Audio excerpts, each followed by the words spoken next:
एक गांव में बाला अपनी फैमिली के साथ रहता था। उसका एक बेटा और एक बेटी थी। वो एक गरीब खानदान था। बाला रकुशा चलाता था और उसकी बीवी घरों में काम करती थी। राजू और रानू स्कूल जाते थे, लेकिन गर्मी आते ही उनकी मुश्किलात बढ़ जाती थीं क्योंकि उनके घर में कोई पंखा न था। एक दिन राजू बोला, अबू, हम कल अपने दोस्त की सालगिरह पर गए थे तो उनका घर बहुत ठंडा था। इतने में रानू बोली, अरे पागल, उनके घर में एसी लगा हवा है। अबू, आप भी अपने घर एसी न सही पंखा ही लगवा लो। बाला बोला, मेरे बच्चों, अभी मेरे पास पैसे नहीं हैं, लेकिन तुम लोग फिक्र न करो, इंशाअल्लाह जल्द ही कोई इंतजाम हो जाएगा। एक दिन बाला एक घर के सामने ठहरा हुआ था कि अचानक एक शख्स घर में से निकला जिसने एसी अटकाया हुआ था। उस शख्स ने एसी को बाले के रकुशे पर रखा और बोला, तुम यहाँ से जल्दी से चले जाऊं। बाला बोला, लेकिन साहब, मैं उस एसी को लेकर कहाँ जाऊं? वो शख्स बोला, तुम ये सब छोड़ो और यहाँ से जाओ। बाला रकुशा लेकर वहां से निकल आया और एसी लेकर घर पहुंच गया। घर वाले बहुत खुश हुए और बाले की बीवी बोली, क्या ये एसी चलता भी है? बाले ने एसी को दीवार पर लगा कर चलाया तो वो ठंडी ठंडी हवा दे रहा था।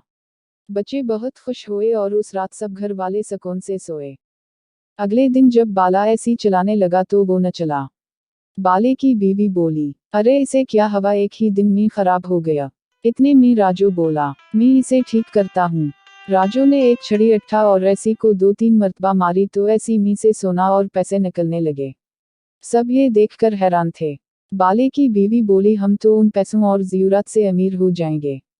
लेकिन बाला बोला, नहीं बेगम, मुझे लगता है कि उन साहब के ही जिन्होंने मुझे ये एसी दिया था, मैं जाकर ये एसी और ज़रूर पैसे उनको वापस दे आता हूँ। बाले की बीवी बोली, क्या तुम पागल हो गए हो? लेकिन बाले ने किसी की एक न सुनी। बाला एसी उठा कर जब उस शख्स के घर पहुंचा तो डाकुओं ने पहले ही उस शख्स और उसकी बीवी को रस्सी से बांध रखा था। डाकुओं का सरदार कहा रहा था कि हमें इत्तला मिली है, बताओ सोना और पैसे कहीं छुपा रखा है। वो शख्स बोला, तुम पहले ही सारे घर की तलाशी ले चुके हो, हमारे पास कुछ नहीं है। डाकुओं के सरदार ने बाले से पूछा, तुम कौन हो और यहाँ क्या करने आए हो?